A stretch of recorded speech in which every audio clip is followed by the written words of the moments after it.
Sveiki! Šiandien pasižiūrėsime, kaip galime spręsti 2026 m. matematikos valstybinio brandos egzamino antros dalies užduotis. Priminsiu, kad antroje dalyje yra vertinami ne tik užduočių atsakymai, bet ir jų sprendimai. Na tai ko gero galime ir pradėti. 11 užduotis. Išspręskite nelygybės. Mūsų pirmoji nelygybė, kaip matom, yra su moduliu, tai jeigu norime ją išspręsti, būtų gerai tą modulį kažkaip nusimesti ir tą galima realizuoti tokiu būdu. Tai jeigu mūsų reiškinys po moduliu, tas x minus 5, jeigu tai bus daugiau už 2, tai uždėjus modulį, vis tiek šitas tada bus irgi daugiau už 2. Tai šita nelygybė mums tinka, tačiau yra dar vienas atvejis.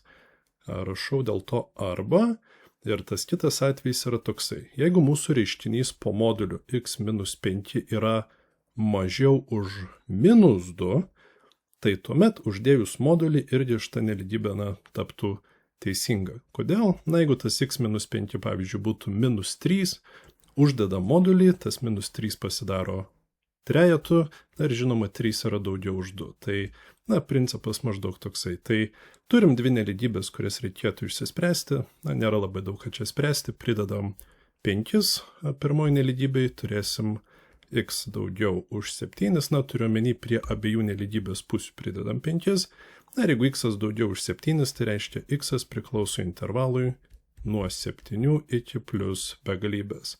Čianai analogiškai prie abiejų nelygybės pusių irgi pridedu 5, turėsiu, kad x mažiau už 3, kas reiškia, kad x priklauso intervalui nuo minus begalybės iki 3. Ir turbūt galiu rašyti atsakymą. Tai atsakymas x priklauso intervalui. Ir kągi man rašyti? Tai iš esmės man reiktų apjungti abu šitos intervalus, dėl to, kad mums tiko tiek šita situacija, ir daugiau tų situacijų tinkamų kaip ir nėra. Tai x priklauso intervalui nuo minus begalybės iki 3 ir apjungiu su sąjungos ženklu intervalas nuo 7 iki plus begalybės. Antroje dalyje turime štai tokią logaritminę nelygybę ir pirmas dalykas, nuo ko reikėtų pradėti sprendžiant logaritminės nelygybės, tai yra apibrėžimo sritis. Turime gauti tokius x-us, su kuriais šita nelygybė turės prasmę, kuriuos iš principo galima bandyti įsistatyti į tą nelygybę. Ta apibrėžimo sritis gali būti svarbi rašant jau galutinį uždavinio atsakymą. Tai pasižiūrim dar kartą į tą nelygybę ir matom, kad x yra tik tai čionais. Tai vadinasi, turim pareikalauti kažko, kad šitas logaritmas turėtų prasmę. Ir jisai turės prasmę tada, kai jo argumentas, tas 100 x-uoju bus daugiau už 0. Priešingų atveju, toksai logaritmas neturėtų prasmės. Tai turim tokią nelygybę, kurią reikėtų išspręsti ir kaipgi tą padaryti. Reikėtų iš šitoje vietoje turbūt pagalvoti, kas yra čionais, 100 x-uoju. Jeigu prisiminsim, kaip atrodo rodiklinių funkcijų grafikai, pavyzdžiui, galim iš tikrųjų tokie eskizą ir nusibrėžti. Tai jeigu čia yra x, čia yra y, tai funkcijos y lygus 100 x-uoju grafikas, atrodytų maždaug kažkaip tai štai taip. Čia būtų y lygu 100 x-uoju funkcijos grafikas. Tai kuo jisai pasižymi? Jisai pasižymi tuo, kad tas grafikas niekada nekerta x ašies, netgi niekada ir neliečia tos x ašies. Kitaip sakant, šita nelygybė yra teisinga su visais realiaisiais x-ais. Tai ta apibrėžimo sritis yra x priklauso intervalui nuo minus begalybės iki plus begalybės. Gerai, dabar pabandykim rasti tuos x-us, su kuriais ta nelygybė bus teisinga.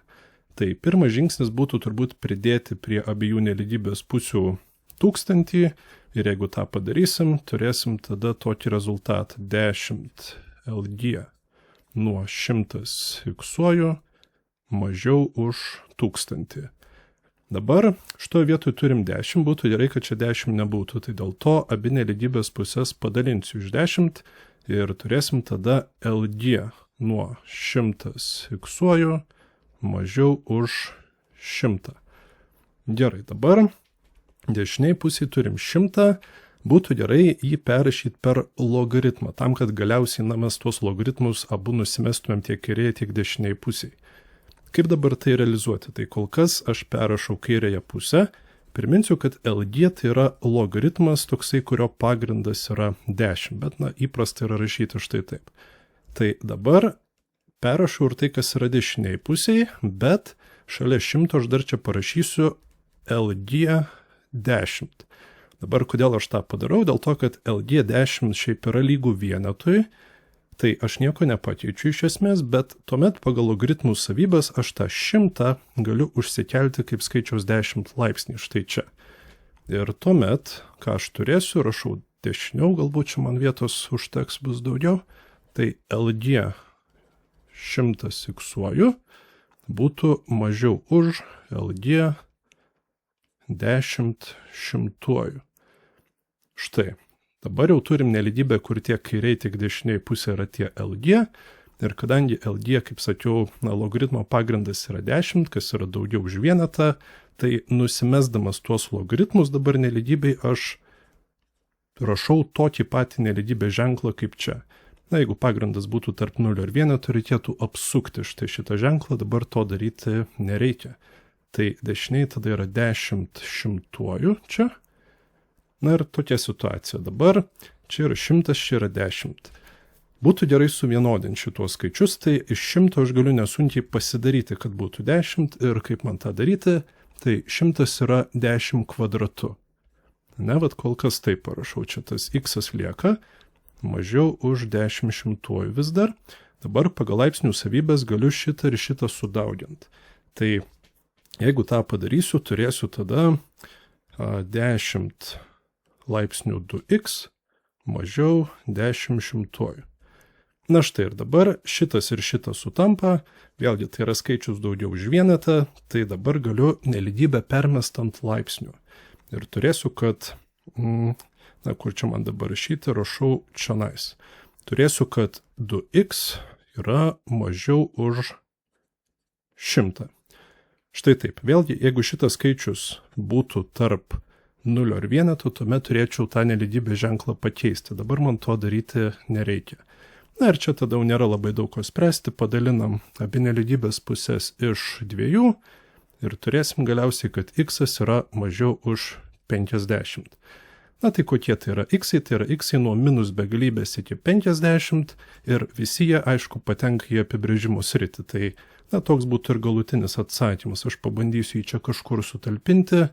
Tai bandau čionais. Atsakymas x priklauso nuo minus begalybės iki 50. 12 užduotis.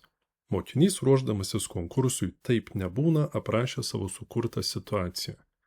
Mokslininkas atlikdamas tyrimą šių metų birželio 1 dienos 8 val. Ryte į pirmą terpę įdėjo 10 bakterijų, o į antrą terpę įdėjo 10 šimtuoju bakterijų. Yra žinoma, kad pirmoje terpėje esančių bakterijų skaičius kas 24 valandas padidėja 4 kartus, o antroje terpėje kas valandą sunyksta 90 visų toje terpėje tuo metu esančių bakterijų. Pirma dalis. Remdamiesi mokinio sukurta situacija, apskaičiuokite, kiek bakterijų bus pirmoje terpėje šių metų birželio 11 dienos 8 val. Ryte. Atsakymą parašykite štai tokiu pavidalu, kur a ir b yra natūraliai skaičiai ir taip pat žinom, kad a yra nelyginis skaičius. Taip, tai situacija tokia. Birželio 1 dienos 8 val. Ryte, toje pirmoje terpėje mes turėjom 10 bakterijų. Na ir žinom, kad toj pirmoje terpėje bakterijų skaičius kas 24 valandas padidėja 4 kartus. Ir turim pasakyti, kiek tų bakterijų bus birželio 11 dieną ir 8 val. Ryte. Na tai šiame uždavinėje netgi galim panaudoti geometrinę progresiją, nes, kaip yra, B1, pirmasis narys, tai yra bakterijų skaičius birželio 1 dieną, 8 ryte, tai buvo 10 bakterijų.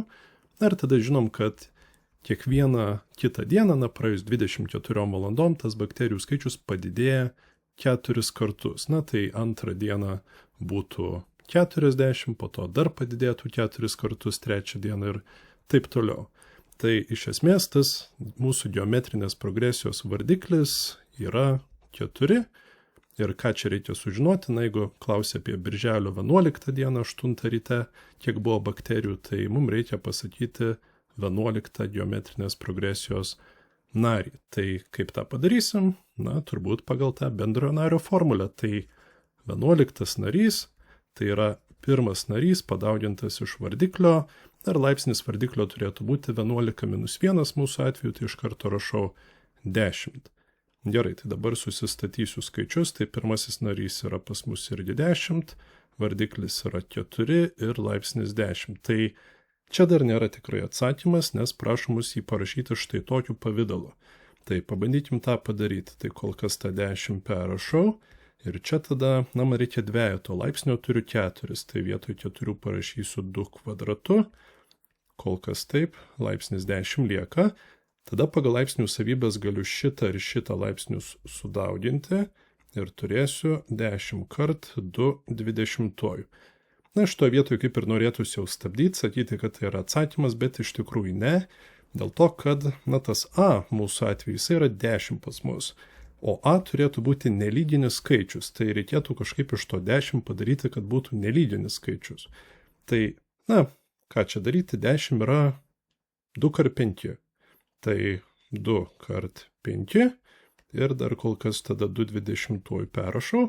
Na ir šitą dvejeto laipsnį mes galim, na, sutraukti į vieną dvejeto laipsnį ir kaip tai atrodys, tai 5 perrašau, o čia, na, kadangi 2 pirmojų sudedu su 20 vienetą ir turėsiu 2 laipsnis 21. Na ir čia jau yra geras atsakymas, tai aš tiesiog jį ir užfiksuosiu. Atsakymas 5 kart 2 21. Na, mums buvo svarbu padaryti, kad čia būtų nelyginis skaičius, tai tą mes ir padarė. Antra dalis. Remdamiesi mokinio sukurta situacija, apskaičiuokite po kelių valandų antroje terpėje bus likusi viena bakterija. Gerai, tai situacija dabar yra tokia. Birželio 1 dieną 8 val. Ryte, dabar jau antroji terpėje buvo 10 šimtuojų bakterijų. Na, tas 10 šimtuojų yra neįtikėtinai didelis skaičius, bet ko gero čia reikėtų mums remtis tuo, kad taip nebūna. Gerai, ir kas vyksta su tom bakterijom, tai kaip pasakyta, toj antroj terpėj kas valandą sunyksta 90 visų toj terpėj esančių bakterijų. Gerai, ir koks yra mūsų klausimas, na, mūsų prašo apskaičiuoti po kelių valandų antroj terpėj bus likusi viena bakterija. Na gerai, tai čia kažkokią lygtelę turbūt turėtumėm susidaryti, kuri mums padės įspręsti šitą uždavinį, tai galim bandyti rašyti štai taip. Paimkim pradinį bakterijų skaičių ir gerai, žinom, kad kas valandą sunyksta 90 tų bakterijų nuo prieš tai buvusio skaičiaus, tai jeigu aš noriu pasakyti, kiek lieka po valandos, ne kiek sunyksta, bet kiek lieka, man tada reiktų dauginti ne iš 90, bet iš 1/10. Na, tada žinosiu, kiek lieka po valandos. Bet man reikia pasakyti, ne kiek lieka po valandos, o kada liks viena bakterija. Na, tai jeigu šitą skaičių aš tada dar dauginčiau iš 1/10, žinočiau, kiek lieka dar po 1 valandos. Na ir taip toliau. Tai iš esmės man reikia paimti tą 1/10, pasikelti n-tuoju laipsniu ir prisilyginti vienetui. Na ir tas n bus mūsų atsakymas, žinosim, po kiek valandų būtent lieka viena bakterija. Gerai, tai kairiai pusėje mes turim skaičiaus 10 laipsnių, iš tikrųjų, na, mes galim pasidaryti, kad čia būtų skaičiaus 10 laipsnis, ne per daug sunkiai, tai šitą aš perrašau kol kas, o čia nais mes turim 1/10, 1/10 yra 10 minus 1 ir tada tą minus 1 galiu sudauginti su n pagal laipsnių savybės, tai čia nais yra tiesiog 10 minus 2 ir tai vis dar lygu vienetui. Gerai, tai dabar šitą galiu perrašyti taip. Čia yra 10 ir šitos laipsnius aš galiu sudėti, tai bus 100 minus n, na ir tada vienetą aš pasirašysiu kaip 10 nulinių laipsnių. Gerai, ir dabar čia yra 10, čia yra 10, reiškia galim laipsnius susilyginti ir turėsim 100 minus n lygu 0, nu ir iš šiandien n lygu 100. Taigi mūsų atsakymas yra Na, užrašysiu taip, po 100 valandų. 13 užduotis. Skaičiai A, B ir C yra teigiamieji ir yra žinoma, kad teisinga tokia lygybė ir teisinga tokia lygybė. Apskaičiuokite sandaugos A kart B kart C reikšmę. Gerai, tai iš kur mums sužinoti dabar, kamgi lygi šitą sandaugą? Na, čia galima kažkaip bandyti išsireikšti, galbūt iš vienos lygties kažkokią raidę, gal įsistatyti į kitą, galbūt ir pavyktų, bet, na, mano įsitikinimu lengviausias kelias yra tiesiog sudauginti šitą su šituo ir prisilyginti šito ir šito sandaugai. Jeigu mes tą padarysime, mes turėsim naują teisingą lygybę, bet kodėl aš tą siūlau dabar daryti, pasižiūrėkim. Tai taip, tada gaunasi A kvadratas kart B trečiuoju kart C ketvirtuoju ir dauginu iš A kvadrato kart B. Ir taip prisilyginu tada 5 dešimtuoju kart 5 šeštuoju. Gerai, tai dabar kas gaunasi kairiai pusėje? Kairiai pusėje gaunasi tada sutraukus laipsnius, kur čia galim tą padaryti, būtų A ketvirtuoju, būtų B irgi ketvirtuoju ir C taip pat turim ketvirtuoju. Tai vat būtent dėl to ir siūliau sudauginti, dėl to, kad tada šitie laipsniai sutaps. Ir jeigu jie sutampa, tai tada yra labai neblogai. O dešiniai pusė irgi galim parašyti tada kaip 5 laipsniai, ten laipsnis tada 10 plus 6, 16. Gerai, tai dabar pagal laipsnių savybės galim šitą užrašyti kaip A kart B kart C ir visa šita sandauga pakelta ketvirtuoju. Tai yra tas pats kaip šitas. Gerai, tada čionais yra 5 šešioliktuoju. 5 šešioliktuoju galiu parašyti kaip 5 ketvirtuoju pakelta ketvirtuoju. Ir dabar, kadangi čia yra 4 ir čia yra 4, na tai iš esmės traukiu ketvirto laipsnio šaknį, bet jeigu ta šaknis yra lyginio laipsnio, tai turėčiau, na, formaliai rašyti modulį. Būtų modulis A kart B kart C ir tai yra lygu 5 ketvirtuoju.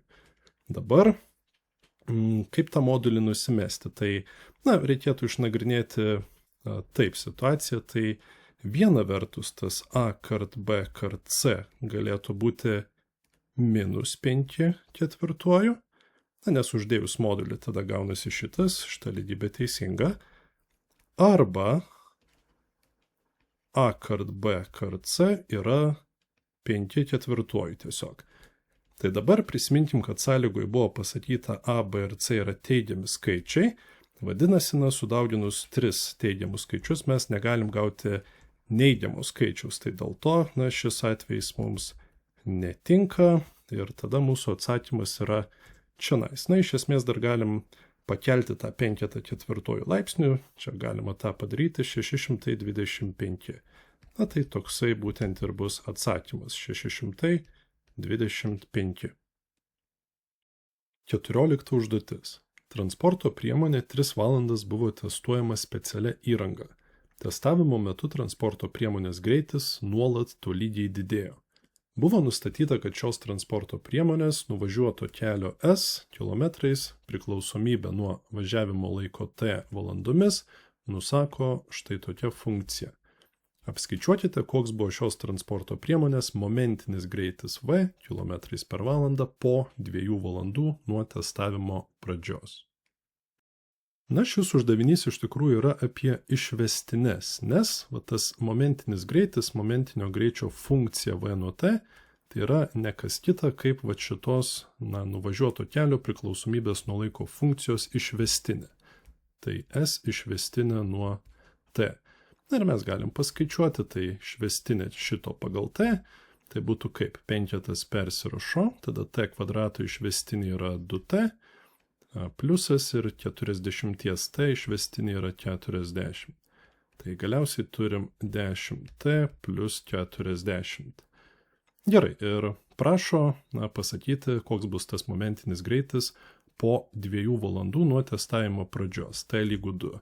Na, tai tiesiog reikėtų paskaičiuoti tada V nuo 2, kas būtų 10 kart 2 plus 40, kas yra 60. Tai va štai toks momentinis greitis kilometrais per valandą. Tai tokį atsakymą ir parašysiu 60 km per valandą. 15 užduotis. Taškas D yra trikampio ABC kraštinės BC vidurio taškas.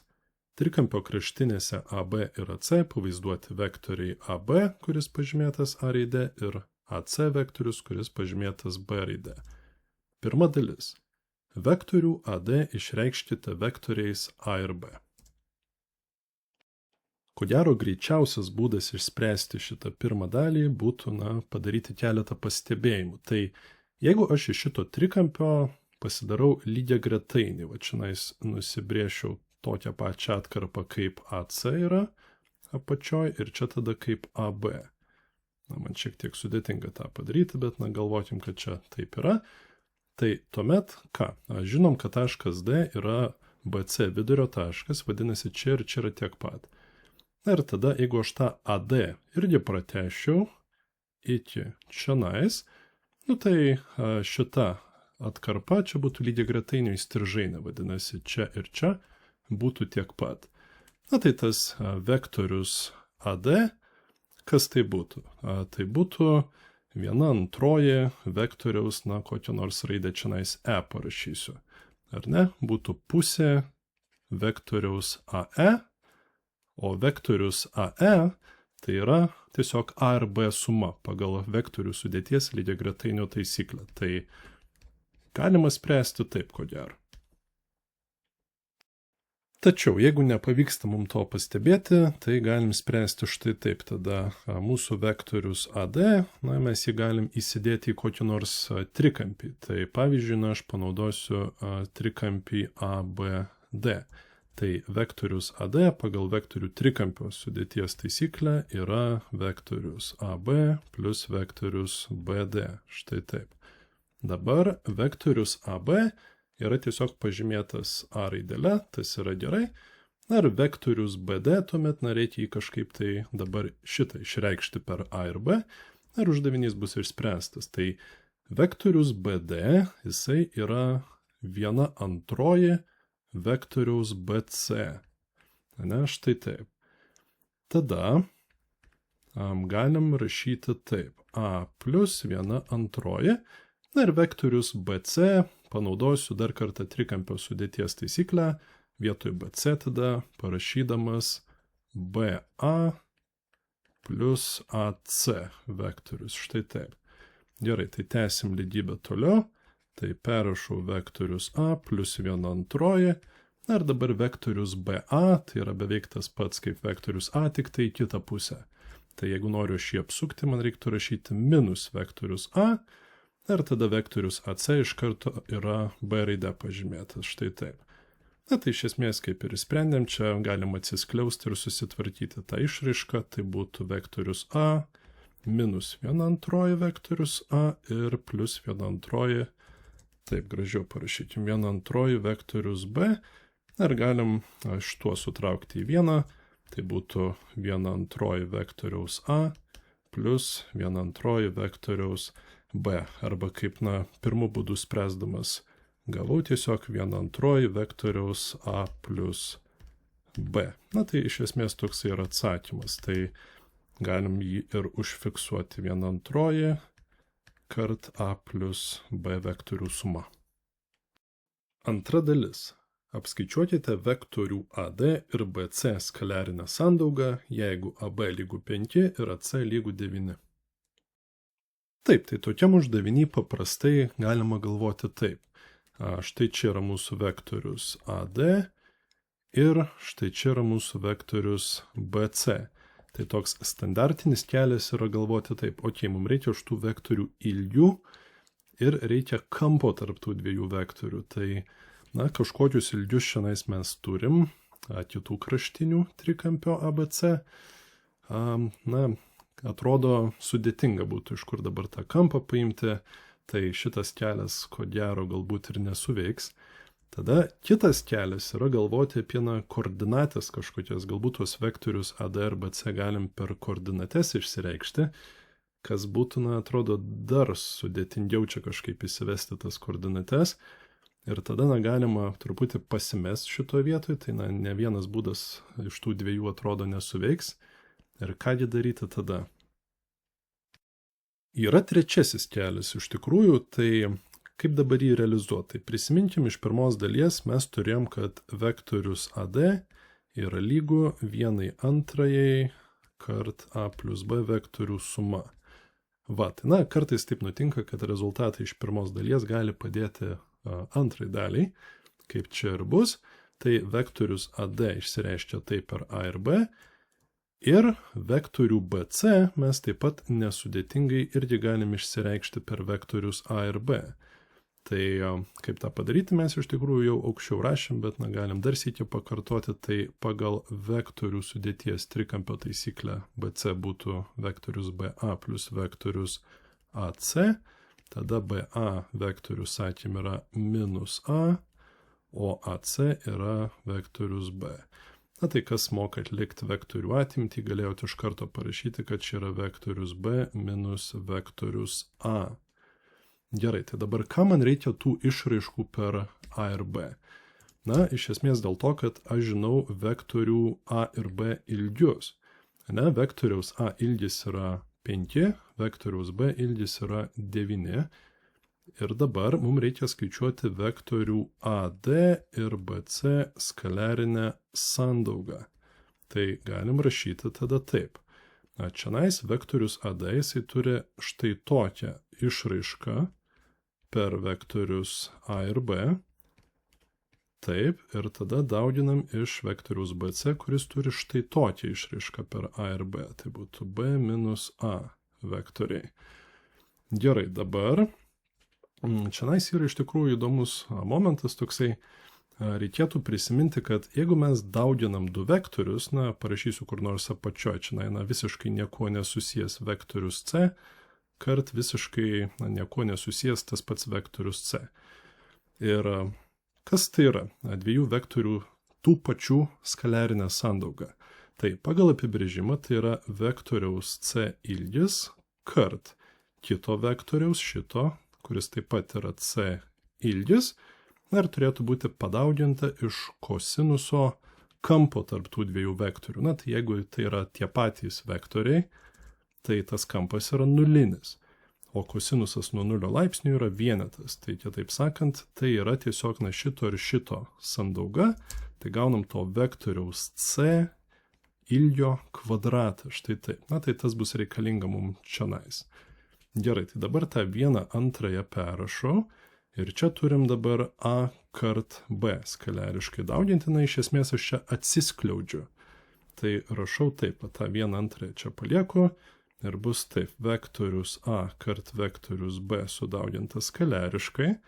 Tada šitą irgi turiu dauginti su minus A skaliariškai, tai minusą perrašau ir tada A kart A vektoriai sudauginti skaliariškai man duoda vektoriaus A ilgio kvadratą. Vat štai tas dalykas, ką ištinau žemiau. Gerai, tada toliau. Plius, dabar šitą dauginam su šituo, vėlgi du vienodi vektoriai, skaliariškai sudauginti, mums duoda ką? Persikeliu čianai galbūt. Tai duoda vektoriaus B ilgio kvadratą vėl. Ir čianais yra dar šitas kart šitas. Tai bus minus vektorius B skaliariškai sudauginta su A. Ir uždarau atskliaustus ir pasižiūrėkim, ką mes čia ką tik gavom. Tai čianais yra vektorių A ir B skaliarinė sandauga, čia yra minus vektorių B ir A skaliarinė sandauga. Iš tikrųjų, nėra skirtumo, ar A kart B vektoriai, ar B kart A, tai yra tas pats. Ir kadangi čia yra minusas, tai išsiprastina šitos dalys. Ir viskas, kas mums lieka, tai yra ta 1/2. Tada vis dar skliaustuose būtų, parašysiu taip, čia yra tas vektoriaus B ilgio kvadratas ir tada čia minus vektoriaus A ilgio kvadratas. Ir tada mes žinom tų vektorių A ir B ilgius, kaip sakėm, tai čia būtų 1/2 ir skliausteliuose. Taip, tai vektoriaus B ilgis yra tas pats kaip atkarpos AC, tai 9 kvadratu minus ir vektoriaus A ilgis yra tas pats, kas atkarpos AB ilgis. Tai čia būtų 5 kvadratu. Gerai, tai kiek čia dabar būtų? Būtų 1/2 kart 56, kas yra 28. Ar ne? Tai toksai būtent yra atsakymas. 28. 16 užduotis. Paveiksle pavaizduotos kreivė y lygų šaknis iš x plus vieneto ir tiesė y lygų 2. Taškas A didysis su koordinatėmis A ir B jų susikirtimo taškas. Pirma dalis. Apskaičiavę taško A didysis koordinates, parodykite, kad štai tokia tiesė yra štai tokios kreivės liestinė taške A didysis. Taip, tai taške A didysis susikerta štai šios kreivės ir šios tiesės grafikai. Vadinasi, jeigu norim rasti to taško koordinates, reikėtų susilyginti. Vat šaknis iš x plus 1 lygų 2. Dabar, čia racionalioji lygtis, galim pakelti abi jos pusės kvadratu ir tada turėsim, kad x plus 1 yra lygų 4. Vadinasi, x yra 3. Formaliai čia reikėtų atlikti patikrinimą. Jeigu jau kėliam kvadratu, tai įsitikinkim, kad šitas x yra tikrai šios pradinės lygties sprendinys. Tai štai čia tada vietoj x įsistatau 3 ir turėsiu, taip, bus 3 plus 1, kas yra šaknis iš 4, kas yra 2. Tai gavom, kad teisinga, ar ne? Tai x lygų 3 tikrai mums čia tinka. Vadinasi, taško A didysis koordinatės yra, kokios? Pirmoji yra 3, antroji yra tokia pati kaip čionais, y lygų 2, tai čia irgi bus tada 2. Tai, tą galim iš tikrųjų užfiksuoti. Va, tas A mažasis tada yra 3 ir B mažasis yra 2. Gerai, tai pabandykim toliau patys užrašyti štai šitos funkcijos grafiko liestinės taške A didysis lygtį ir tikėkime, kad ta lygtis sutaps su štai šita. Gerai, tai todėl aš pasimsiu žymėjimą f nuo x, pasirašysiu, kad f nuo x yra šaknis iš x plus 1, tam, kad būtų patogiau tiesiog. Ir tuomet, ko man reikia, kad tą liestinės lygtį parašyčiau, tai man reikėtų taip vadinamo x0, tai x0 yra štai šito lietimuose taško x koordinatė, kas yra 3, kaip išsiaiškinom, tada reikia f nuo x0, tai galima tiesiog įsistatyti štai čia į funkciją, arba, iš tikrųjų tai yra šito taško A didysis y koordinatė, kas yra 2. Ir yra trečias dalykas, kurio reikia norint parašyti liestinės lygtį, tai yra f išvestinė nuo x0, tai kol kas, mes neturim to, bet mes tą galim pasiskaičiuoti. Tai reikėtų tada mums paskaičiuoti va tos funkcijos f nuo x išvestinę. Ir kaip ją dabar skaičiuoti? Tai, šaknis iš x plus 1 yra tas pats kaip x plus 1 pakelta laipsniu 1/2. Tada skaičiuojant išvestinę, ta 1/2 nušoktų čionais, čia būtų x plus 1 ir tas laipsnis 1/2 sumažėtų vienetų, tai būtų minus 1/2. Ir dar formaliai reiktų dauginti iš x plus 1 išvestinės, dėl to, kad čia kaip ir sudėtinė funkcija yra. Tai dar būtų x plus 1 išvestinė. Gerai, ir kas čia gaunasi? X plus 1 išvestinė bus vienetas, tai šitas nieko mums nepakeis, o šitą galim, pasirašyti šiek tiek paprastesnę formą, galim grįžti atgal prie šaknų, tai gausim tokį dalyką, bus 1 padalinta iš, čia yra 2, ir čia tada yra šaknis iš x plus 1. Vat galim šitai perrašyti ir dabar galim patys pasiskaičiuoti, kas yra ta išvestinė taške x0, tai yra išvestinė taške 3. Kai x yra 3, tai čia tada įsistačius 3, ką mes gautumėm, ar ne? Tai bandau kažkaip čia sutaupyti vietos, bet, nežinau, ar man išeis, būtų 1 padalinta iš 2 kart šaknis iš 4, tuomet kas irgi yra 2. Tai gaunasi 1/4.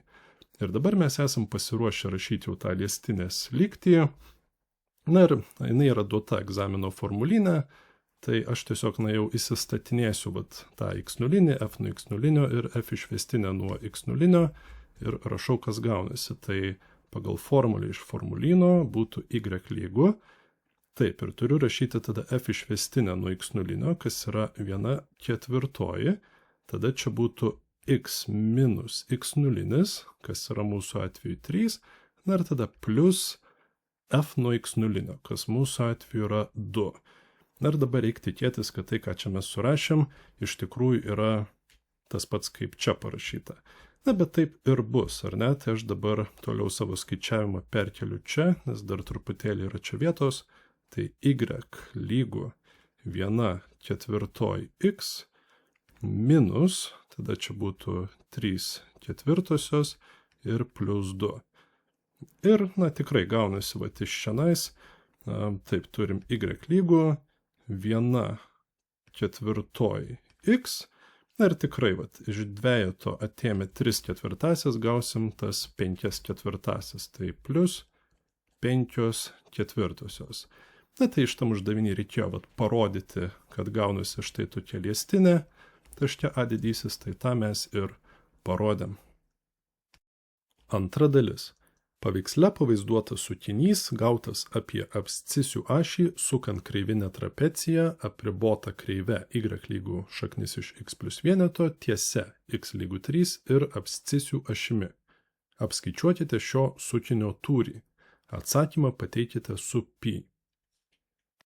Gerai, tai situacija yra tokia. Turime šitą kreivinę trapeciją, jinai yra apribota tiesia x lygu 3 ir x ašimi. Na ir tada ta kreivinė trapecija yra sukama aplink x ašį. Ir jeigu mes tą realizuojam, gaunam štai tokį erdvinį kūną, štai tokį sukinį. Ir tuomet egzamino formulyne yra kaip tik formulė paskaičiuoti tokioje situacijoje tą sukinio tūrį.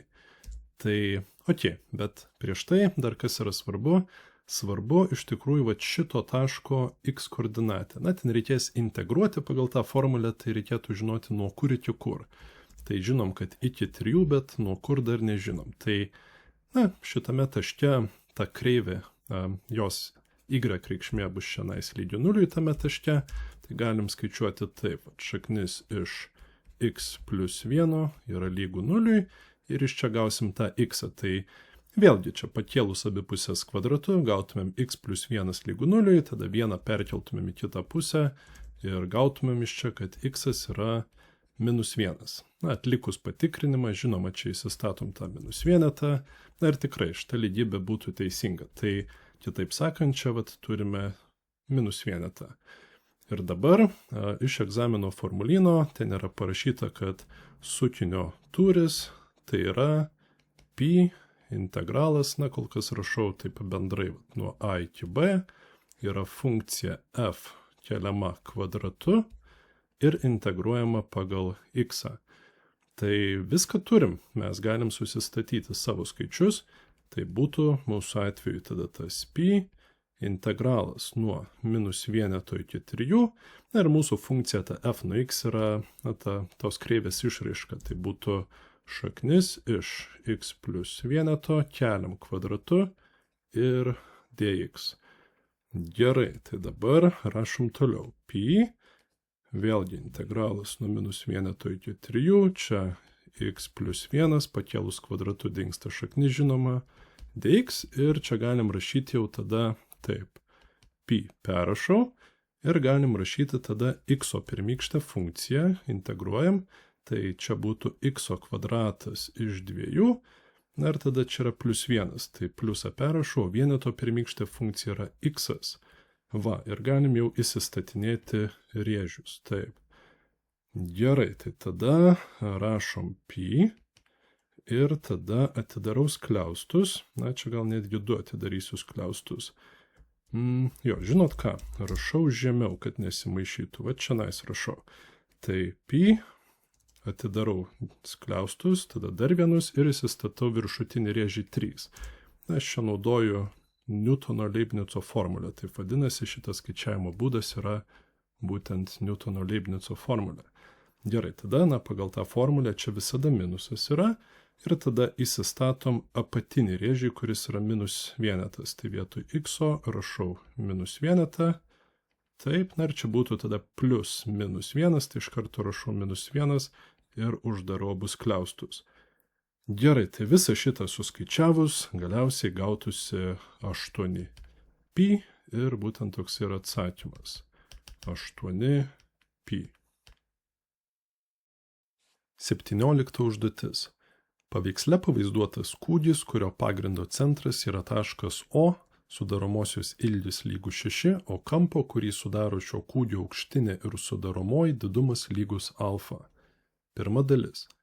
Parodykite, kad šio kūgio tūrio V priklausomybė nuo kampo alfa nusako štai tokia funkcija, kur alfa priklauso intervalui nuo 0 iki pi iš 2. Taip, tai čia tas alfa tikrai turėtų būti nuo 0 laipsnių iki 90, neįskaitant, nes jeigu būtų daugiau, tai čia net nebūtų kūgis tada, ar ne? Tai čia toks natūralus apribojimas yra.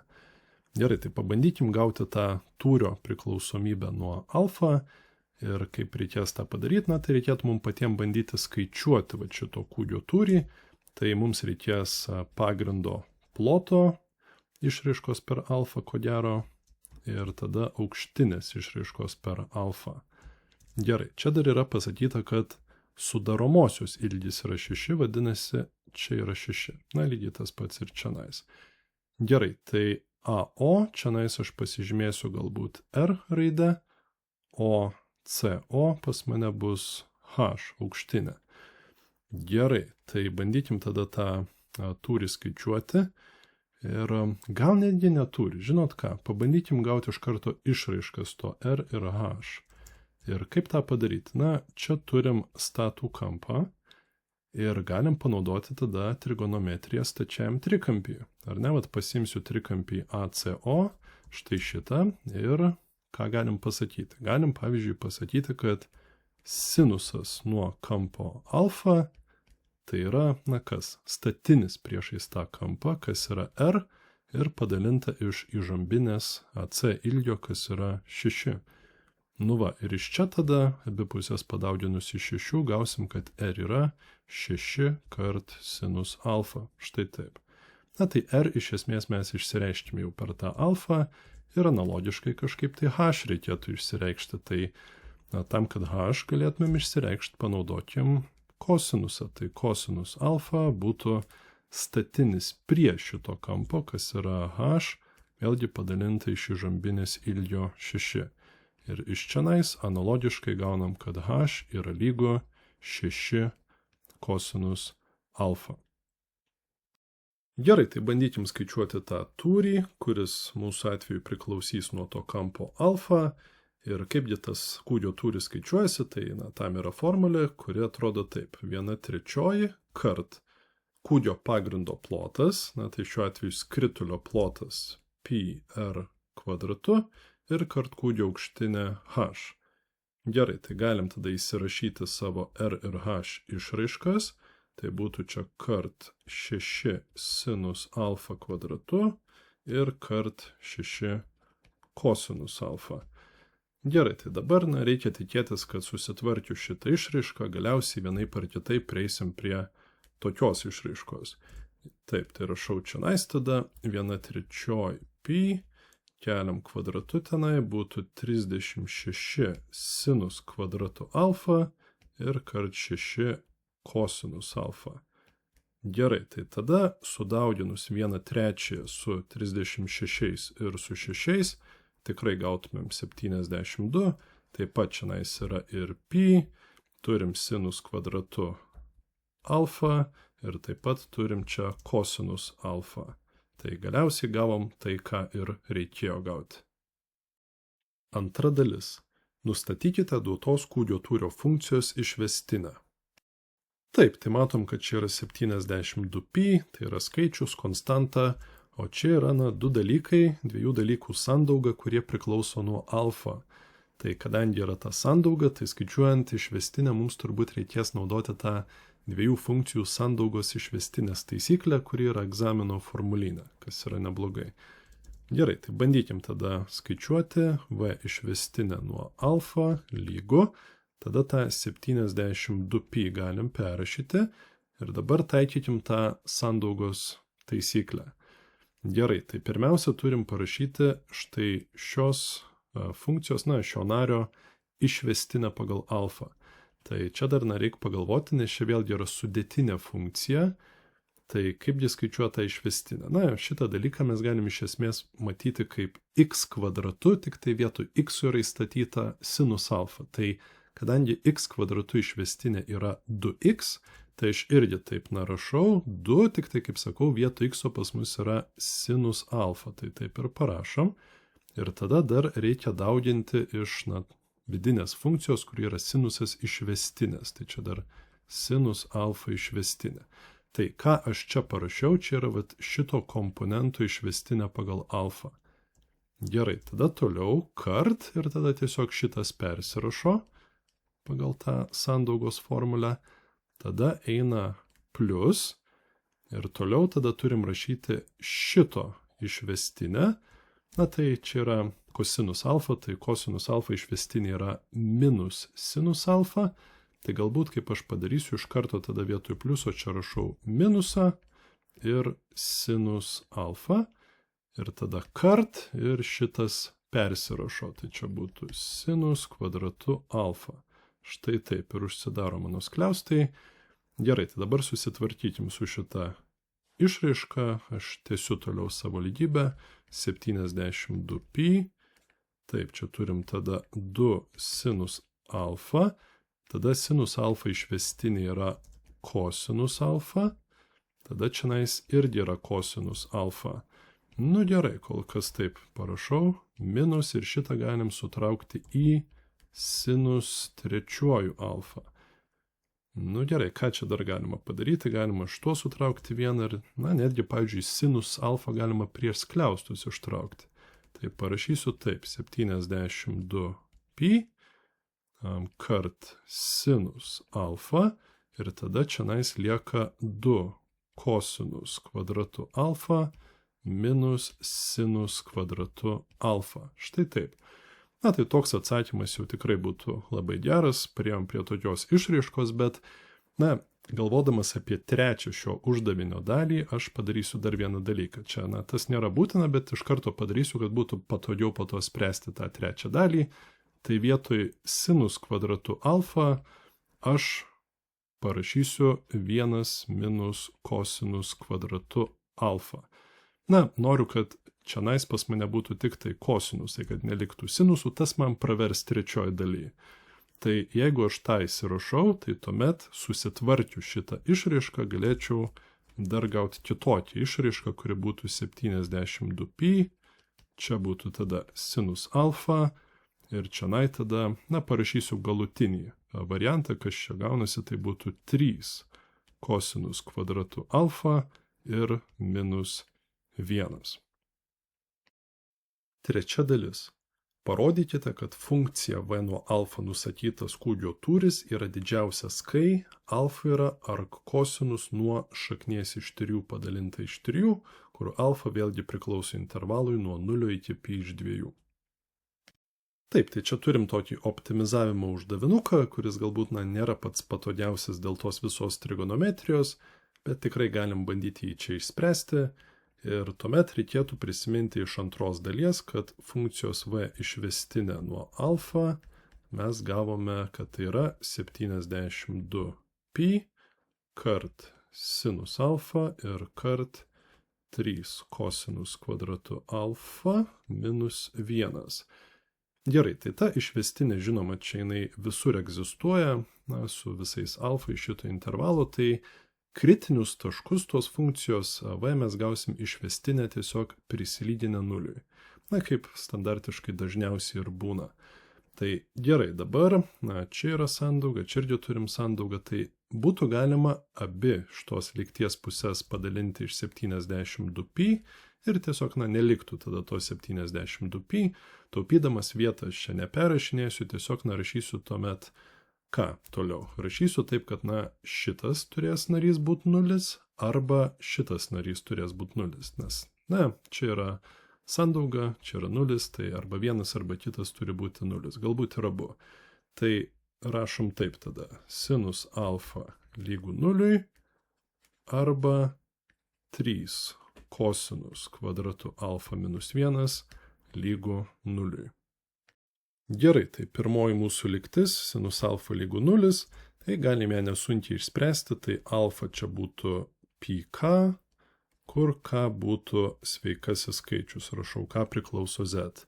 Tai iš karto galim pastebėti, kad ir kokį sveikai skaičių k mes čia pasirinksim, na tai kas čia gausis bus 0, pi, minus pi, 2pi, minus 2pi, tai mes tikrai niekaip nepatenkam į šitą intervalą nuo 0 iki pi iš 2, tai dėl to visi šitie alfos, kuriuos mes gavom, jie tiesiog mums netinka. Štai taip. Gerai, tada iš čionais. Iš čionais turim ką? Na, galima būtų prie abiejų pusių pridėti vienetą ir padalinti iš 3 tą lygtį ir gautumėm, kad kosinus kvadratu alfa yra 1/3. Tada iš čionai vėl šita lygtis šakotųsi į 2 atvejus. Tai pirmasis atvejis būtų toksai. Kosinus alfa lygu minus šaknis iš 1/3, tai šaknis iš 1/3 aš iš karto panaikinsiu racionalumo vardiklyje, tai būtų šaknis iš 3 padalinta iš 3, tai vienas atvejis yra toksai, arba kitas atvejis yra toksai, kad kosinus alfa lygu, na tas pats tik tai be minuso, šaknis iš 3 padalinta iš 3. Gerai, dabar štai šita situacija.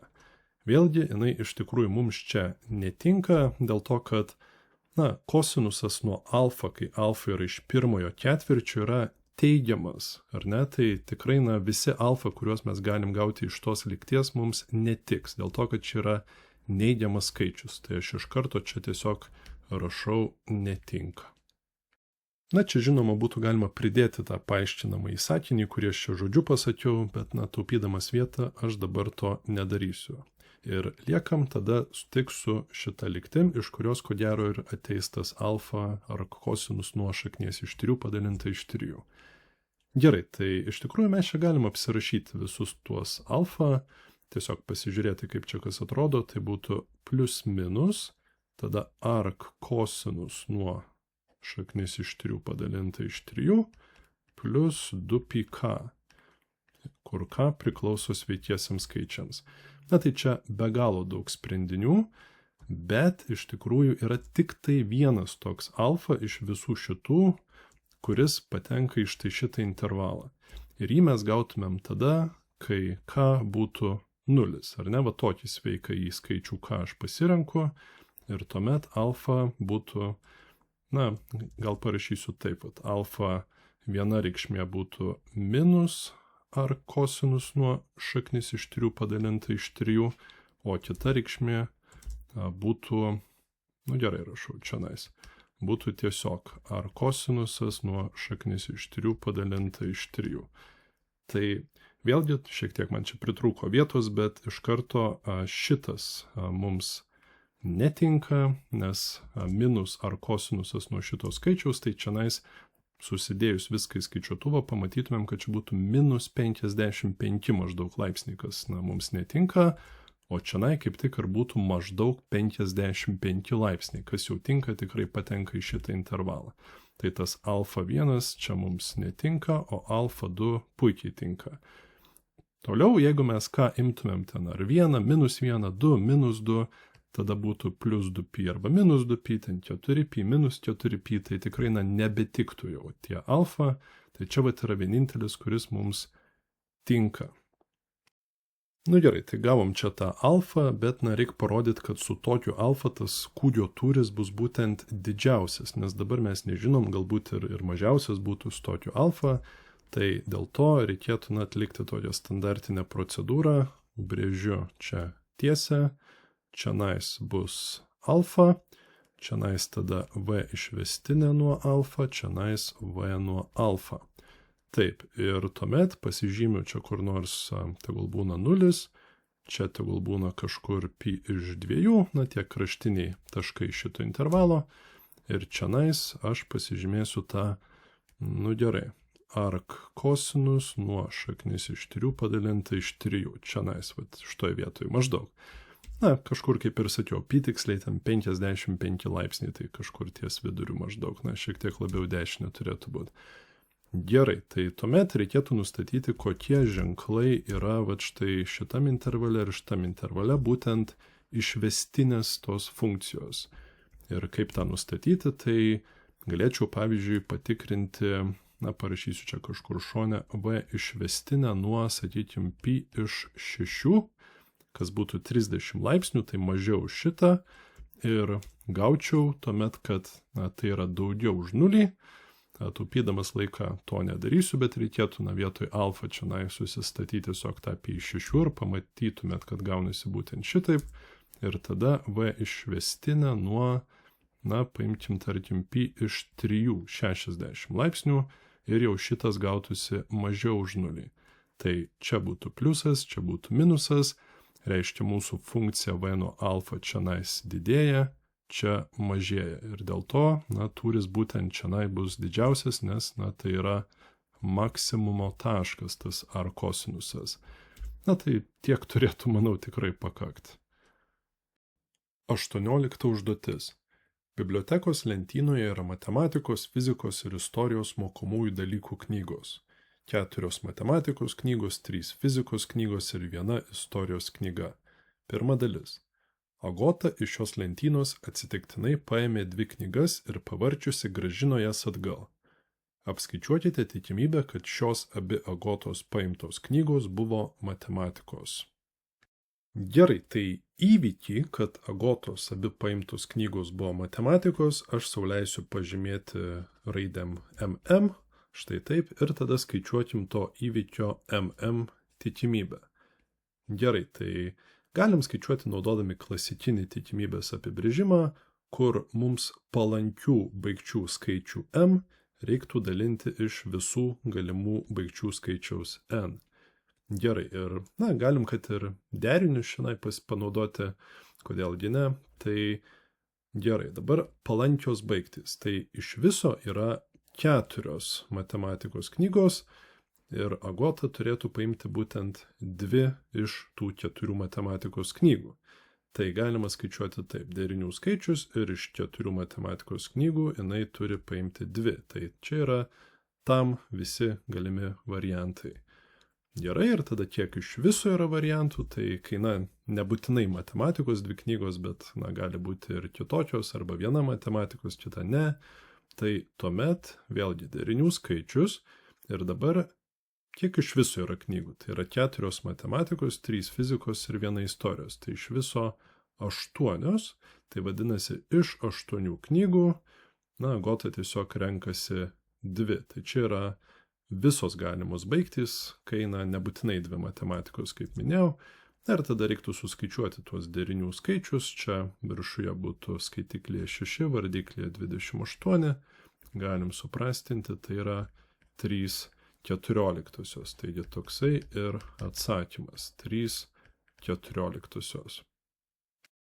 Jeigu toks sprendimas nepatinka, galima samprotauti ir štai taip. Tai įvykio MM tikimybė, galim ją skaičiuoti taip. Tai gerai, dabar Agota yra prie tos knygų lentynos ir jinai, pirmu savo knygos paėmimu turėtų paimti matematikos knygą. Tai kokia tikimybė, kad jinai būtent imdama pirmąją knygą paims matematikos. Tai iš viso yra 8 knygos, matematikos yra 4. Tai čia yra tikimybė, kad pirma paimta knyga bus matematikos ir antra knyga taip pat turėtų būti matematikos. Tai tuomet tą tikimybę mes turėtum dauginti, kad antra paimta knyga irgi bus matematikos. Tai dabar iš viso lentynoje liko 7 knygos ir antroji knyga, irgi turi būti matematikos, vieną jau paėmėm, tai liko 3. Jeigu šitą suskaičiuosim, kaip čia gausis, irgi tos pačios 3/14. Taigi atsakymas vienaip ar kitaip yra 3/14. Antra dalis. Jokūbas iš šios lentynos atsitiktinai paėmė vieną knygą ir pavartęs grąžino ją atgal. Paskui Gabrielius taip pat iš šios lentynos atsitiktinai paėmė vieną knygą ir pavartęs grąžino ją atgal. Apskaičiuokite tikimybę, kad abiejų vaikinų paimtos knygos buvo to paties mokomojo dalyko. Gerai, tai pažymėkime raidę A, tokį įvykį, kad abiejų vaikinų paimtos knygos buvo to paties mokomojo dalyko. Gerai, ir kokia čia galima ta situacija, kas čia gali nutikti, tai Jokūbas galėtų paimti pirmasis matematikos knygą, pavyzdžiui, tada jis padeda ją atgal, tada ateina Gabrielius, irgi paima matematikos knygą ir irgi padeda ją atgal. Tai tuomet jie būtų paėmę to paties mokomojo dalyko knygas. Tačiau gali būti, kad Jokūbas paims, pavyzdžiui, fizikos knygą ir Gabrielius po to irgi paims fizikos knygą arba abu gali paimti istorijos knygą. Šiaip kas yra svarbu, kad Jokūbas paėmęs tą knygą padeda ją atgal. Ar ne? Tai tas yra svarbu šitoj sąlygoj. Gerai, tai bandykim skaičiuoti įvykio A tikimybę ir kaipgi tą skaičiuoti. Tai gerai, tikimybė, kad Jokūbas paims matematikos knygą yra kokia? Yra 4 matematikos knygos iš viso 8, tai 4/8, tada jis padeda tą knygą atgal, ateina Gabrielius ir reikia, kad ir jisai paimtų matematikos knygą, nes tada mums tai tinka, tai reikėtų tada vėlgi tas 4/8 dauginti iš 4/8. Čia iš tikrųjų naudojam tuos nepriklausomus įvykius. Ar ne, jeigu norim, kad nutiktų ir vienas ir kitas dalykas, tai, jeigu norim gauti tikimybę, kad nutiks ir vienas ir kitas dalykas kartu, kai jie yra nepriklausomi, tai reikia tas tikimybės atitinkamai sudauginti. Gerai, bet yra ir daugiau situacijų, sakėm, arba tai atskirai reikėtų tada prisumuoti dar kitų mums tinkančių baigčių tikimybės. Tai, kaip minėjau, dar su fizika gali būti, kad paims fizikos knygas, tai visiškai analogiškai. Tada yra 3 fizikos knygos iš 8, tai Jokūbas paėmė fizikos knygą, padėjo atgal, atėjo Gabrielius, irgi paėmė fizikos knygą, kart 3/8. Arba paskutinė tinkanti situacija, Jokūbas paėmė istorijos knygą, 1/8, kart Gabrielius irgi paėmė istorijos knygą 1/8. Jeigu visą tai suskaičiuotumėm, gautumėm 13/32, kas ir yra šios uždavinio dalies atsakymas. Trečia dalis. Urtė iš šios lentynos atsitiktinai paėmė 3 knygas. Apskaičiuokite tikimybę, kad tarp šių jos paimtų knygų bent viena knyga buvo matematikos. Gerai, tai pasižymėkim, tarkim, B raidę tokį įvykį, kad tarp Urtės paimtų 3 knygų bent viena buvo matematikos. Ir tuomet skaičiuokim tokio įvykio B tikimybę. Gerai, šiaip šitoj sąlygoje yra pavartota išraiška bent viena knyga buvo matematikos. Tai jeigu Urtė ima 3 knygas, tai bent viena reiškia, kad gali tuomet būti viena paimta knyga matematikos, gali būti 2 paimtos arba gali būti 3, ar ne? Ir jeigu mes skaičiuotumėm kiekvienos tokios situacijos tikimybę, tada dar reikėtų jas sudėti, būtų nemažai darbo visai. Tai šitą uždavinį galima išspręsti lengviau, galima išsisukti šiek tiek panaudojus priešingo įvykio tikimybę. Tai įvykio B tikimybė tai yra 1 minus įvykio B su brūkšneliu tikimybė. Ką tai reiškia? Čia yra taip žymimas įvykiui B priešingas įvykis, kuris, šiuo atveju reiškia ką? Čia būtų įvykis, kad tarp Urtės paimtų 3 knygų nei viena knyga nėra matematikos. Ar ne? Visos 3 knygos yra kažkokios kitokios, ne matematikos. Ir ką mes čia laimim, tokio įvykio tikimybę skaičiuoti yra gerokai lengviau. Ir kaipgi tą daryti, pasižiūrėkim. Tai čianais iš vieneto reiktų atimti tuomet ką? Gerai, tai Urtė pirmu savo knygos paėmimu turėtų paimti kažkokią knygą, kuri nėra matematikos. Tai iš viso prisiminkim yra 8 knygos, 4 iš jų matematikos, tai likusios 4 yra ne matematikos. Tai tikimybė, kad pirmu pasirinkimu Urtė paims ne matematikos knygą yra būtent 4/8. Tada antru pasirinkimu turėtų būti pasirinkta irgi ne matematikos knyga. Tai šitą tikimybę reiktų dauginti iš ko? Tai viena knyga buvo paimta, liko 7 ir ne matematikos knygų lentynui liko 3. Va, tai čia antras paėmimas ir trečiuoju paėmimu tuomet analogiškai dauginam iš 6, nes liko 6 ir ne matematikos knygų liko 2. Tai va, tai šita sandauga čia yra tokio įvykio, kad tarp 3 Urtės paimtų knygų nei viena nėra matematikos tikimybė, ar ne? Tai suskaičiavus visą šitą mes gaunam 13/14. Na ir būtent toksai yra šio uždavinio atsakymas. 19 užduotis. Paveiksle pavaizduota piramidė SABC, kurios visos sienos lygiakraščiai trikampiai. Piramidės briaunos ilgis lygus A. Pirma dalis. Raskite piramidės apotemos SH ilgį. Gerai, tai turim štai tokią piramidę, kurios, kaip pasakyta, visos sienos yra lygiakraščiai trikampiai. Nu tai tuomet iš to ir gaunasi, kad tuomet visos tos piramidės briaunos yra to paties ilgio. Tai tas ilgis, sako, čia pas mus yra A. Tai nežinau, galiu čia vat pasižymėti. Ir tuomet prašo rasti tos piramidės apotemos SH ilgį. Na tai čia turbūt galime ir Pitagoro teoremą panaudoti, tik tai būtų gerai žinoti, kiek tada yra AH ilgis. Ir čia galima turbūt jau nujausti, kad tai yra A iš 2, na, pusė atkarpos AB ilgio. Ir kodėlgi taip yra, na, būtų gerai parašyti kažkokį paaiškinimą. Tai galim dar kartą tada užfiksuoti, kad trikampis ASB yra lygiakraštis, kaip ir visos tos sienos piramidės lygiakraščiai trikampiai. Na ir kadangi jis yra lygiakraštis, tai iš to, kad SH yra to trikampio ASB aukštinė, ar ne, ką mes matom. Iš to, na kaip ir mums tada ir seka, kad SH yra to paties trikampio ASB ne tik aukštinė, bet ir pusiau kraštinė. Va, na tuo pasižymė lygiakraščiai trikampiai. Gerai, tai tuomet ir iš to mes galim pasakyti, kad AH ilgis yra 1/2 A. Ok, tai va, turim šitą, nu ir tada toliau jau ką čia pagal Pitagoro teoremą, galima aišku turbūt ir kitaip čia išspręsti šitą, bet na, tegul būna Pitagoras. Tai prašau kažkur čia nais, vat SH bus šaknis iš, nu kaip, AS kvadratas minus AH kvadratas, taip. Tai turim tada šaknį iš, na ir tada panaudokim tuos pažymėjimus. Čia A kvadratu minus, na ir A iš 2 kvadratu, ar ne? Ir galiausiai kaip čia gaunasi šaknis iš. Jeigu čia suskaičiuosim po šaknė, būtų 3/4 A kvadratu. Ištraukiam šaknį, iš ko čia jinai traukiasi ir turim šaknis iš 3 padalinta iš 2A. Na tai būtent toks yra atsakymas, aš jį čia parašysiu aukščiau.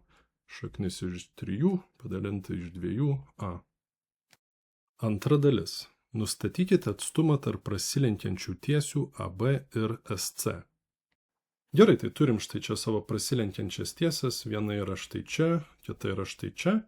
Ir kurgi dabar tas atstumas tarp mūsų tų prasilenkiančių tiesių?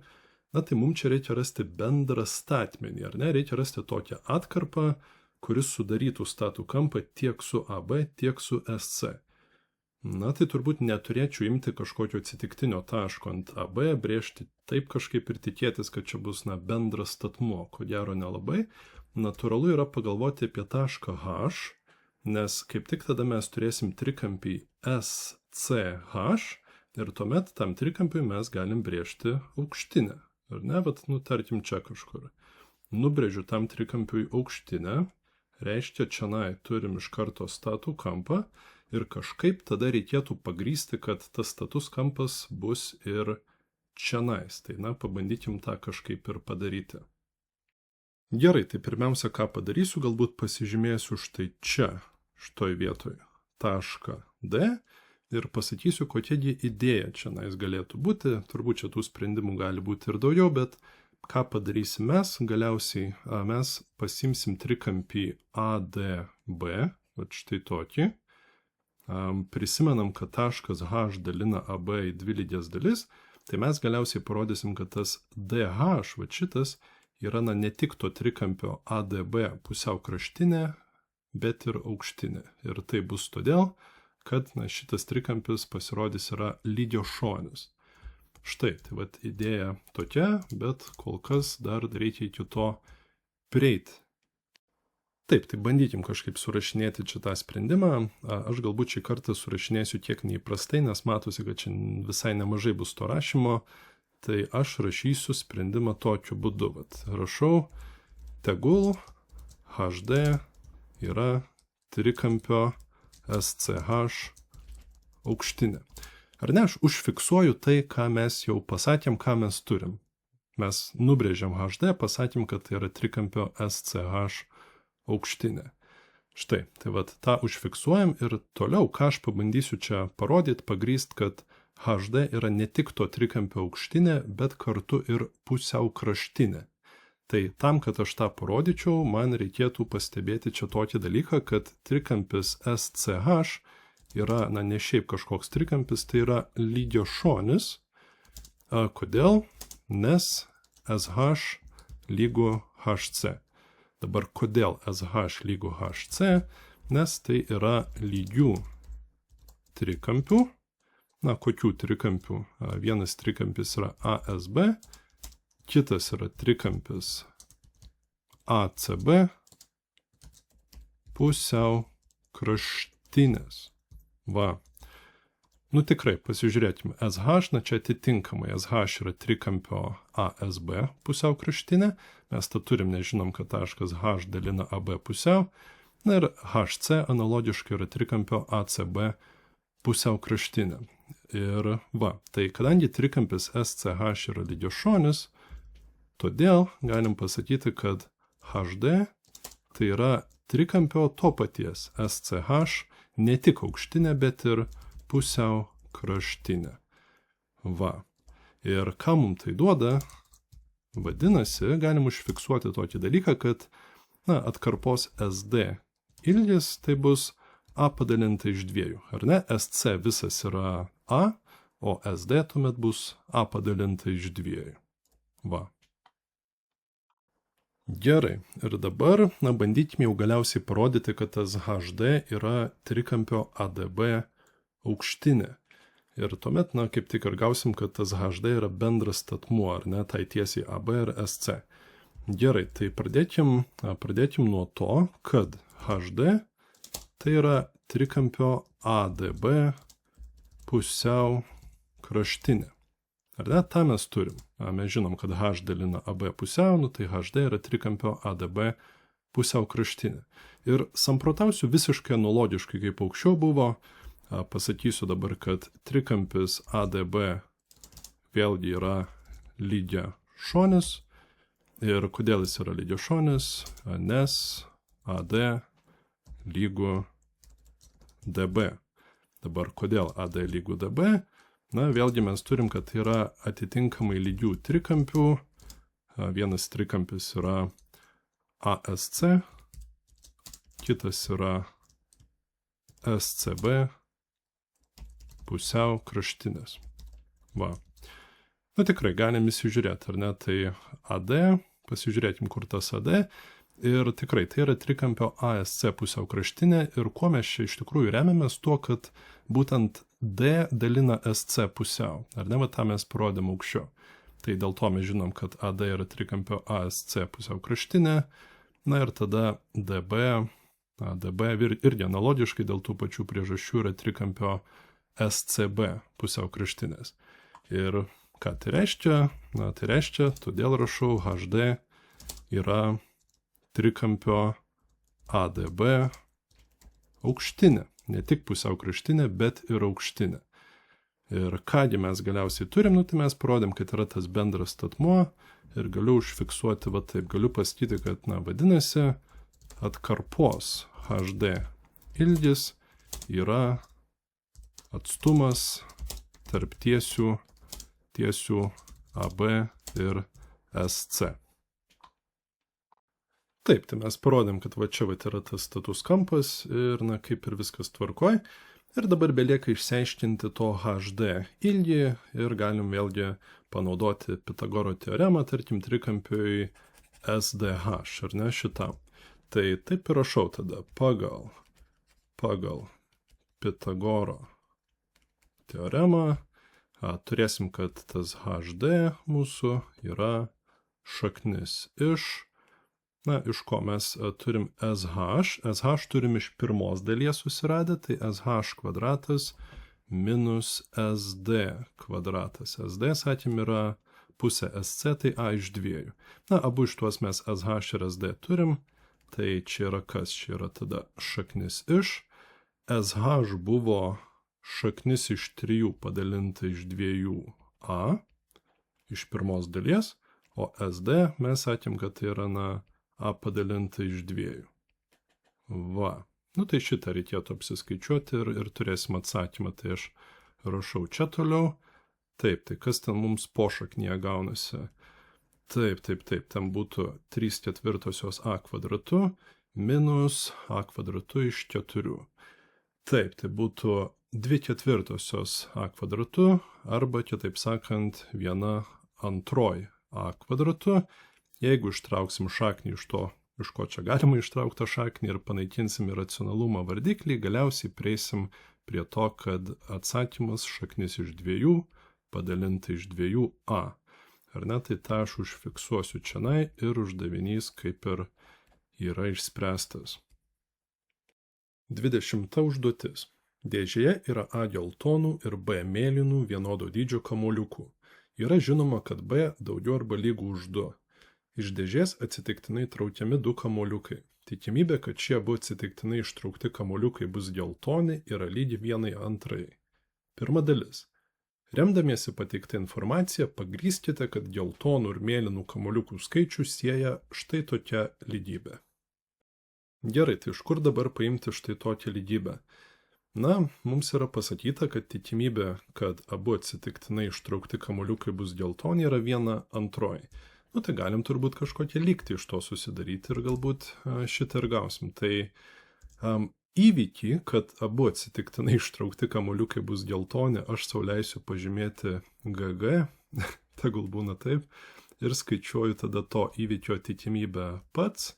Ir kaipgi tą daryti? Tai yra traukiami 2 kamuoliukai, pirmas turėtų būti geltonas. Tai geltonų yra A iš viso, o bendrai yra, kadangi tik geltoni ir mėlyni, tai A plus B. Tai tikimybė, kad pirmas mano ištrauktas kamuoliukas bus geltonas, yra A padalinta iš A plus B, ar ne? Tada antras kamuoliukas, kurį traukiu, irgi turėtų būti geltonas, bet vienas jau yra ištrauktas, tai tuomet šitą tikimybę aš turėčiau dauginti iš tikimybės, kad ir antras mano kamuoliukas bus taip pat geltonas. Tai dabar geltonų kamuoliukų jau vienu yra mažiau ir apskritai kamuoliukų iš viso yra vienu mažiau dabar. Tai dabar vardiklį rašom A plus B minus 1. Ir šitą sandaugą tada mums ir duoda štai to įvykio, kad bus ištraukti 2 geltoni kamuoliukai tikimybę ir sąlygo yra pasakyta, kad tai 1/2. Ir reikėtų tikėtis, kad kažkaip iš tos lygybės mes galim parodyti šitą ir iš tikrųjų galim, jeigu mes tos lygybės abi pusės padaugintumėm iš 2, tada dar padaugintumėm iš A plus B ir dar padaugintumėm iš A plus B minus 1 abi pusės, ar ne, bet štai taip. Tai kas nutinka tada? Kairiai pusiai šitas ir šitas išsiprastins ir tada atsiras dvejetas kairiai pusiai, tai kaip tik ir turėsim 2A kart A minus 1, o dešiniai tada kaip tik dvejetas susiprastins su šituo, bet atsiras šitie, ar ne? Tai, viskas kaip ir gaunasi, ar ne? Kaip turėtų būti, taip ir išėjo. Antra dalis. Tarkime, kad dėžėje esančių mėlynų kamuoliukų skaičius yra lyginis. Remdamiesi tą pačią lygybę, nustatykite, kiek mažiausiai mėlynų kamuoliukų gali būti šioje dėžėje. Gerai, tai ką mes galim čia pabandyti? Turim šitą lygybę ir daugiau kaip ir nelabai ką turim. Žinom, kad B yra daugiau arba lygų už 2. Tas buvo paminėta pradžioj. Nu, tai galim pasimti tą lygybę ir galbūt tiesiog atsiskliausti. Pažiūrėsim, kas iš to išeis. Tai jeigu tą padarysim, kairiai pusėje tada gaunasi taip, 2a kvadratu minus 2a lygu, na ir čionais tada būtų a kvadratu plus ab minus a plus ba plus b kvadratu ir minus b. Na, pakankamai baisiai čia kol kas viskas atrodo, bet jeigu mes susikeltumėm, na, viską į kairę pusę, kas yra čionai, prisilygintumėm nuliui tada, tai galėtumėm užsirašyti, pavyzdžiui, kvadratinę lygtį raidės a atžvilgiu. Ar ne, galėtumėm viską suvesti į tokią išraišką. Šią dabar užrašysiu.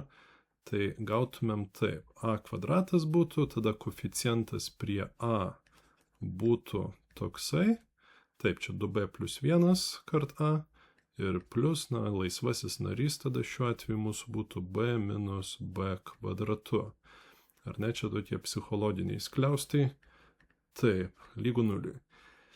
Na, ir galim bandyti tada galbūt kažkaip išsispręsti tą kvadratinę lygtį. Na, panaudojant diskriminantą gausim a išraišką kažkokią ir gal nuo to atsispirsim kažkaip. Tai gerai, tai mums reikės čia diskriminanto. Tai šiuo atveju galim rašyti taip turbūt. 2b plus 1 kvadratu. Na, to minuso neperrašinėjau čia, nes keliam kvadratu. Tada minus 4 kart, na, formaliai kart 1 kart b minus b kvadratu. Tai čia dar yra nemažai ką suskaičiuot, bet, na, galiausiai prieitumėm iki to, kad diskriminantas yra 8b kvadratu plus 1.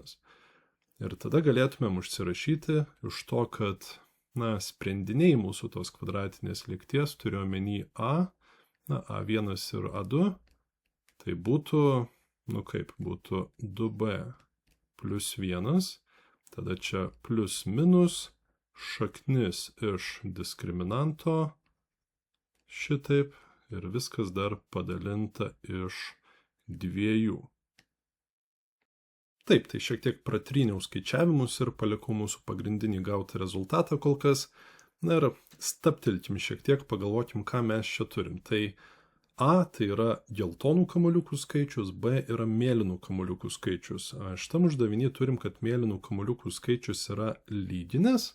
Nu tai galbūt 2, galbūt 4, galbūt 6, galbūt 8, na kol kas nieks nežino, bet turim pasakyti, kiek mažiausiai galėtų būti tų mėlynų kamuoliukų pagal, na, štai tokią situaciją.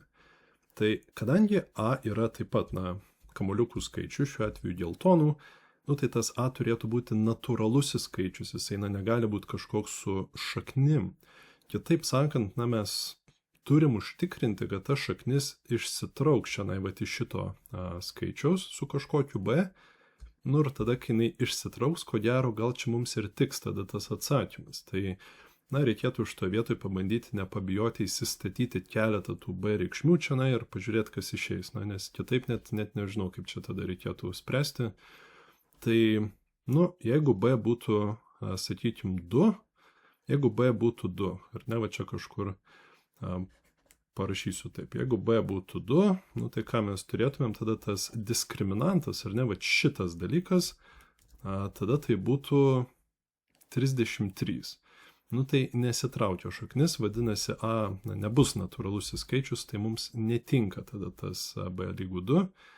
Jeigu B būtų 4, nu tai kaip tada? Diskriminantas tokiu atveju, nu čia reikėtų suskaičiuoti, bet būtų 129. Iš tokio skaičiaus irgi nesitraukia šaknis, nu tai irgi netinka tada mums. Nu ir tada būtų B lygu 6.